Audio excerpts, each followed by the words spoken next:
नाम क्या हुआ आपका? मेरा नाम जोहान सलार हुआ। जोहन सलार जी, आप का जैसे कि हम सुन रहे थे कि आप बता रहे थे कि आपका फाउंडेशन भी इसी नाम से है, जोहन सलार के नाम से। जी, जोहान जी। सलार।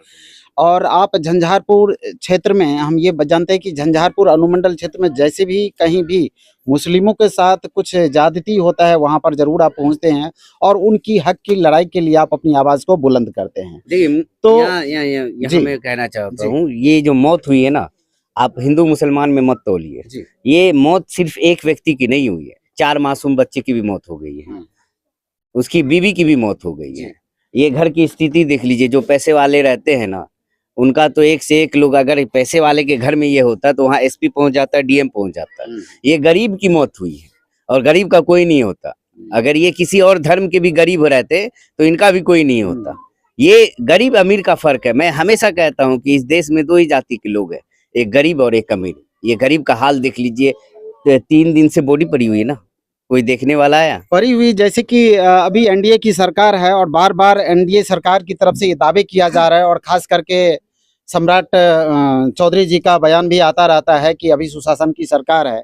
तो इस तरह का सुशासन की सरकार पर आप क्या कुछ कहना चाहेंगे? सुशासन की सरकार नीतीश कुमार के समय में हुआ करता था जी उससे पहले कहते थे जंगल राज है जी। ये अभी डिस्क्राइब नहीं हुआ कौन सा राज है। ये मैं कहता हूँ सम्राट राज है, जिसमें फ्री हैंड मिल चुका है अपराधियों का और लोगों के हाथ में कानून लेने का अधिकार मिल चुका है। लोग कहीं भी किसी को, बहन को उठा लेते हैं, बीवी को उठा लेते हैं, उसके साथ दरिंदगी करते हैं और फिर निकल जाते हैं। अपराधियों की पकड़ होती है, पकड़ के बाद जेल जाते हैं, फिर बेल, फिर वही खेल।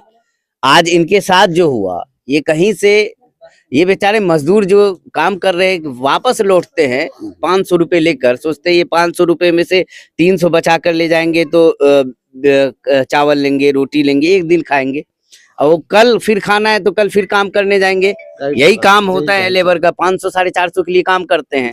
अब इनकी जब मौत हो गई, बच्चे को पालेगा कौन, खिलाएगा कौन? अब इसकी लाश पड़ी हुई है, इंसाफ नहीं मिला, कोई अपराधी पकड़े गए नहीं गए, पुलिसिया कार्रवाई सवालों के घेरे में है। आखिर आवाज तो उठाना पड़ेगा भाई, चाहे जोहान सलार उठाए, चाहे आप उठाए, चाहे किसी कोई उठाए, आवाज जब तक नहीं उठाइएगा तो इंसाफ कैसे मिलेगा? तो चाहते क्या हैं आप?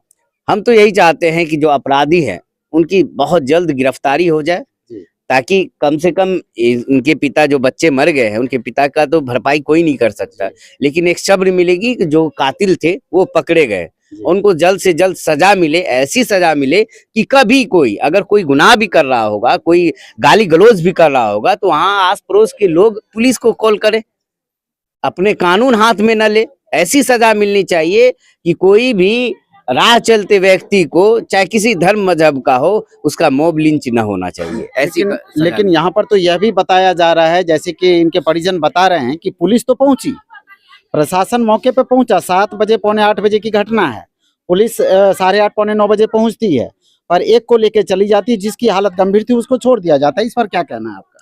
ये सारा सवाल के घेरे में है, इसकी जांच होनी चाहिए। आखिर कौन अधिकारी पहुंचे थे स्थल पर, और जब स्थल पर पहुंचे तो सबको लेने के बजाय एक को लेकर आप चले गए, बाकी को क्यों छोड़ दिया?